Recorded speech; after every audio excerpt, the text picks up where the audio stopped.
Gracias por continuar con nosotros, estamos en el programa Ante la Ley y no olviden que si quieren ponerse en contacto y hacernos comentarios o sugerencias sobre los contenidos de este programa, lo pueden hacer a través de la cuenta de Twitter en @gtenorios o bien a través del correo electrónico gtenorio@up.edu.mx. Estamos platicando con el doctor Jorge Serdio, quien es jefe del Departamento de Derecho del Instituto Tecnológico Autónomo de México, ITAM. Y doctor, pues estábamos platicando de un tema muy interesante, me ha llamado muchísimo la atención esto de la preparación de los profesores que se enfrentarán a dar clases, que ya llegan realmente preparados en una cierta metodología que el mismo ITAM les da para que puedan enfrentarse a los grupos ya con un trabajo de enseñanza del derecho muchísimo más consistente, más acabado, para no nada más traer profesores improvisados a dar una clase, ¿no? Claro. Y yo le quisiera preguntar, usted como jefe del departamento, ¿qué destacaría como los valores agregados que tienen los alumnos del ITAM? Yo creo que esta pregunta es difícil contestarla en 3 palabras, pero sí por lo menos en 3 lugares por los que pasan. El primer lugar por el que pasa cualquier egresado del ITAM es que pasa por una universidad. Y esto me parece a mí importante. Esto muy es, importante. De verdad, sale de la preparatoria, ingresa al ITAM y tendrá materias muy clásicas. Por ejemplo, revisará filosofía desde los presocráticos hasta el siglo XX, Wittgenstein. Revisará siglos de filosofía con selecciones de textos en original. Discutirá problemas actuales sociales desde la Encíclica Rerum Novarum hasta el fin de la historia como textos de cultura general, donde uno tiene que ver qué problemas hay en el mundo. Verá historia de México, verá matemáticas, verá técnicas administrativas, verá herramientas informáticas. 20% de todos los planes de estudio del ITAM los tienen que llevar todos los programas, sea matemático, sea abogado, sea contador, politólogo, e interactúan con los alumnos de otros programas. Entonces, el primer valor agregado es que es un universitario. Bueno, eso le da una cosmovisión al alumno. Y más humanista. Esto es, entiende que el derecho es una herramienta en un concierto más amplio. Exacto. Y frente a una sociedad que tiene problemas, que es compleja, y que el derecho es una forma de responder a ellos. Entonces, esta visión de acostumbrarse a abrir la cabeza con textos y con distintas disciplinas es muy importante. El segundo valor es que creo que el plan de estudios del ITAM, desde que se fundó la carrera, ha sido centrado muy poco en información jurídica y más centrado en saber hacer cosas, en técnicas generales jurídicas. Pongo un ejemplo. Cualquiera puede tener datos jurídicos, claro. Por ejemplo, el índice del Código Civil o la Constitución. Sí. Cualquiera puede tener información, lo que otro autor dice, que dice el Código Civil y que dice la Constitución. Pero muy pocas personas pueden sentarse con esta información y preguntarse qué hago con esto en general. ¿Qué hago con esto en 3 sentidos? ¿Qué hago con eso en términos prácticos? Bueno, ya pues hacer una demanda o presentar un escrito o escribir un artículo. Pero hay 2 dimensiones que están soldayadas. ¿Qué hago con esto en el sentido de la reflexión? Esto es, ¿qué me dice esto y qué quiero opinar respecto de esto? Entonces, la claridad de mente, tomar postura y compromiso es algo que ocurre en un nivel técnico. El abogado tiene que saber qué opina de los temas que lo ocupan y poder comprometerse. Y tercero, saber justificar su punto de partida, su posición. Y la justificación es también técnica. Esto es, hay razones internas al derecho civil, internas al derecho público, constitucional. Hay que saber argumentar en el sentido de haber advertido mi punto de partida, ser reflexivo sobre lo que tengo y dar un argumento. Esto es, ahora que abrimos la Constitución de los Derechos Humanos, los tratados de inversión del NAFTA forman un derecho humano en la no discriminación. Bueno, esto se supone no solamente leer el tratado y el protocolo, sino saber cómo proceso la información para tomar una postura y digo sí o no, y desde qué argumento lo justifico. Entonces, el plan de estudios tiene materias que ejercitan esto. Toma postura, reflexiona, argumenta. Y el tercer punto es que las materias que son estrictamente técnicas, jurídicas, tradicionales, por decirlo así, descansan en la idea de que es tan poco el periodo lectivo que tenemos que el alumno tiene que saltar la valla informativa pronto. El profesor, desde Gutenberg, ya no debe acompañar al alumno diciéndole las cosas. Claro. Allí están los libros, y hay muchos libros. El alumno tiene que tener el compromiso de leer, y entonces el profesor se centra en exponer problemas, en acompañar en otro sentido, en un sentido más problematizador. Diría entonces que hay 3 valores agregados. Egresan universitarios, que son reflexivos, críticos y argumentativos, y que son muy buenos, muy bien dotados técnicamente. En el balance general son muy buenos interlingüistas, esto es, saben interactuar muy bien con otros problemas y otros campos, porque entienden que el derecho es un lugar que ofrece problemas y soluciones, pero que hay otros campos. Y es que se les va enseñando, esta interacción que tienen con gente de otras carreras se les va enseñando. Y yo recuerdo mucho la anécdota de un alumno que salió de la escuela tradicional de Derecho, que es cerrada, que no vea y no habla con nadie más. Y de repente se dio cuenta que pues, su diálogo no es solo con abogados, sino que su diálogo en realidad es con gente de todas las disciplinas, excepto abogados. Por supuesto, y las más de las veces al cliente que tienen enfrente piensa en algo que no es muy extravagante, ¿no? El que sale y voy a abrir mi estudio jurídico, muy bien. Un tema Primer familiar, cliente. un tema... ¿Quién es el cliente? ¿Es un abogado? No, hombre, típicamente jamás. No. Claro, jamás. Qué interesante. ¿Cómo se enseña el derecho en el ITAM? ¿Qué metodología tienen? ¿Tienen alguna forma de enseñar el derecho, alguna metodología específica? Yo diría que, excepto este componente de disertar, que es transversal en 10 materias, me parece que hay dos tipos de método que uno puede encontrar, ¿no? Un método que es un método, diría yo, léxico, en donde el profesor típicamente explica fuentes del derecho, donde uno puede ubicar informativamente el derecho societario, el derecho de los delitos, el derecho penal.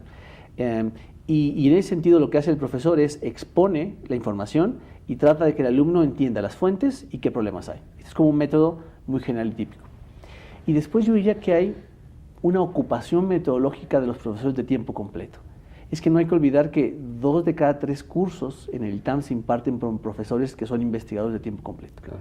Y la ocupación metodológica de estos profesores es tratar de dar los campos que rigen su metodología en su área. Pongo un ejemplo.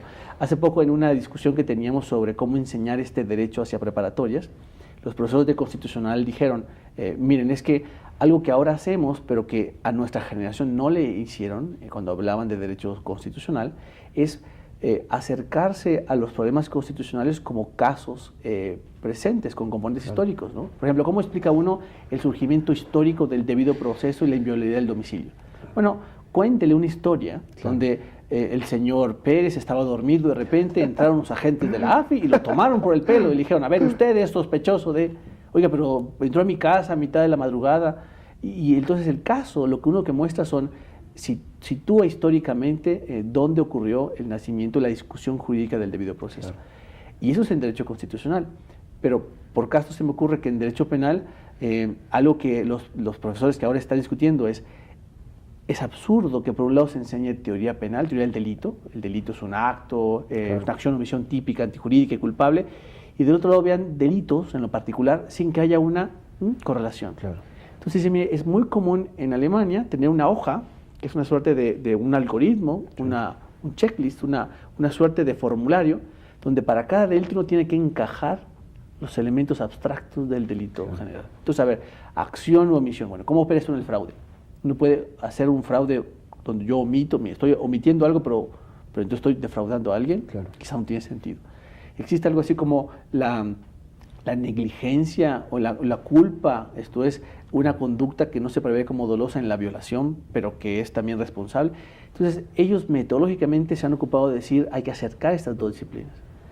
Otro ejemplo, en la historia del derecho, ahora tenemos esta idea que es, los archivos deben de hablar con la investigación activa. Entonces, cuando uno sitúa la discusión acerca por ejemplo, el Supremo Poder Conservador, esto es histórico. Claro. Quizás no era relevante para ahora.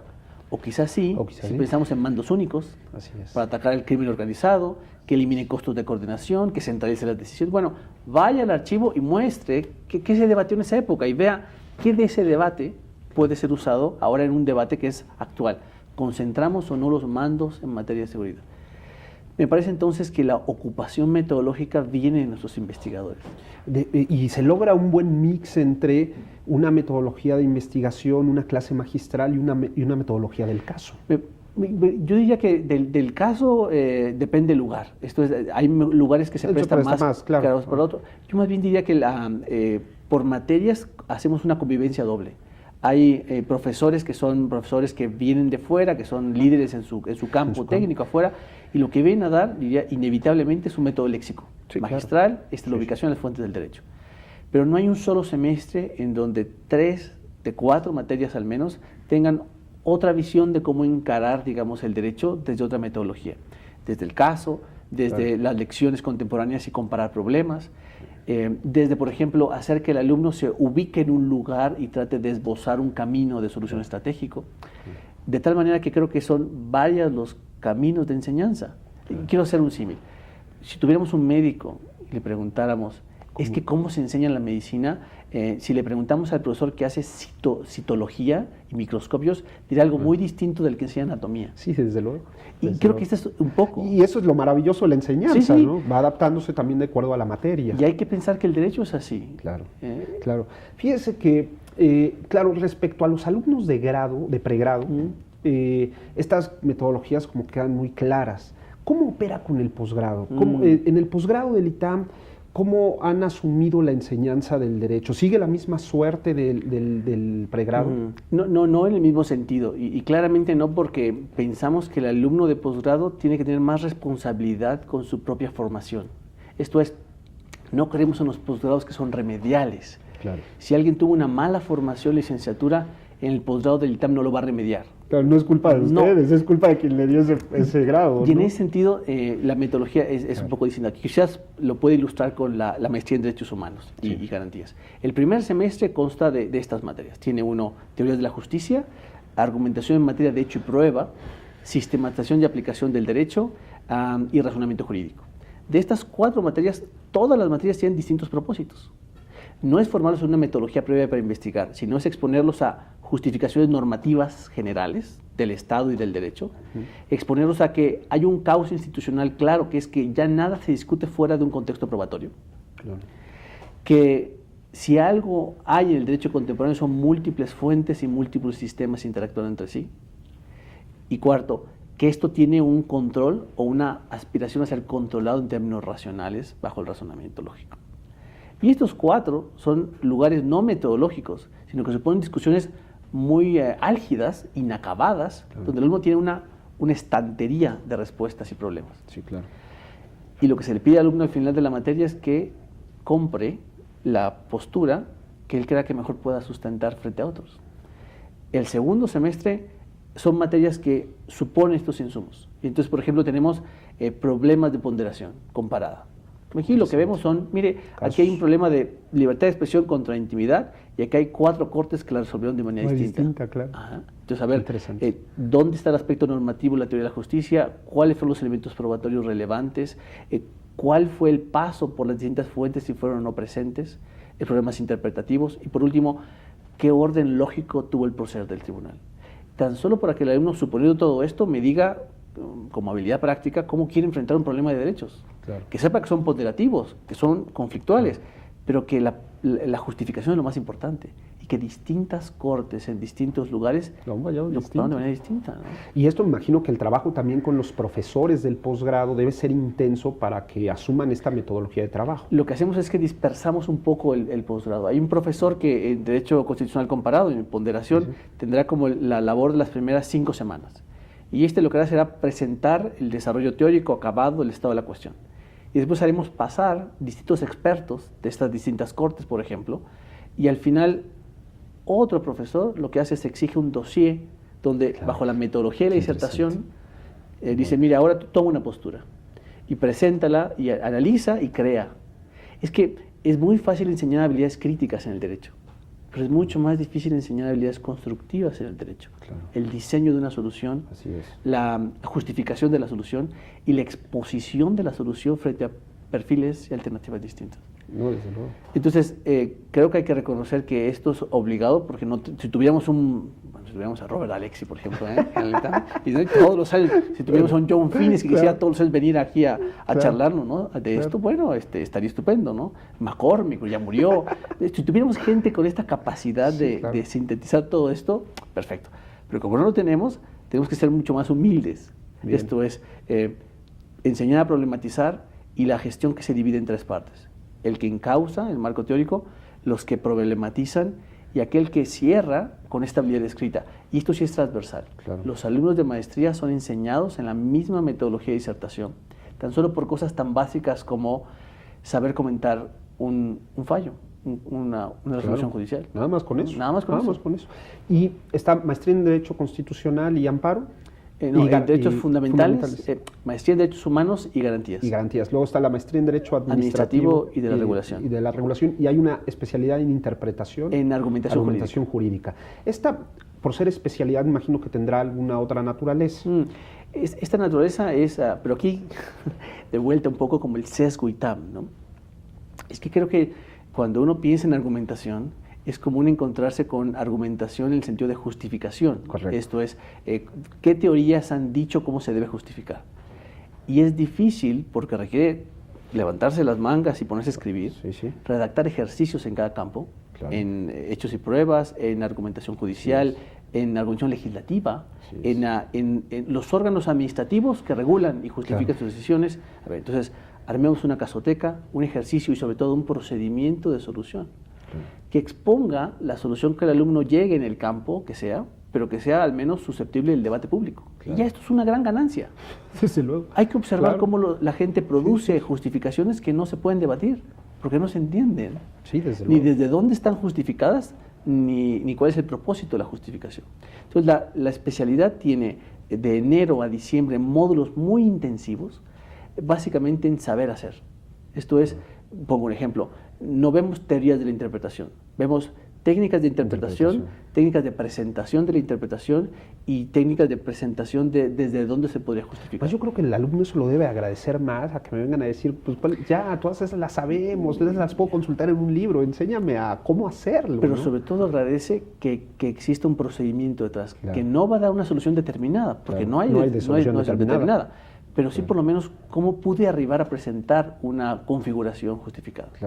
Esto me imagino que debe suponer un ejercicio de investigación muy fuerte. Sí lo es. En México vivimos un clima sumamente adverso a la investigación, no solamente en el área jurídica, que en el área jurídica está terrible, en todas las áreas. ¿Cómo el ITAM incentiva la investigación? Lo incentiva en la propia estructura de ascenso y promoción de los investigadores en el ITAM. ¿Tienen investigadores propios del departamento? Sí, y no solamente eso, tenemos un programa de admisión y permanencia de investigadores muy riguroso. Es que el que egresa de un doctorado y aspira a estar en el ITAM tiene un camino de 8 años hasta que, digamos, usted forma parte de la planta docente y de investigación. Y en el medio hacemos exigencias de producción. Tiene que probar que puede generar conocimiento original, que lo van a leer sus pares, que lo van a citar sus pares. Y a la par de esto, que sea un buen docente, que sea accesible a los alumnos, que produzca materiales de divulgación. 8 años en donde, si al año 3 vemos que esto no funciona, pues tenemos que dar las gracias. Es un tema vocacional también. Sí, y también en ese sentido es difícil, y seguramente yo estoy completamente seguro que en la universidad donde estás lo comparten, el identificar estas vocaciones, el fomentarlas, el acompañarlas, es también una vocación de la universidad. Creo que debemos de pensar en 15 años. Entonces, en 15 años debemos aspirar a que nuestros egresados, que estén alentados por esta formación de talentos, regresen, se formen y estén dispuestos a someterse a esta prueba, a este proceso. Hay una proliferación de escuelas que enseñan derecho de muy baja calidad.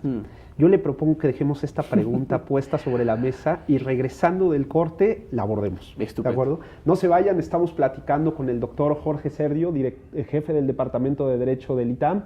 Volvemos en un minuto.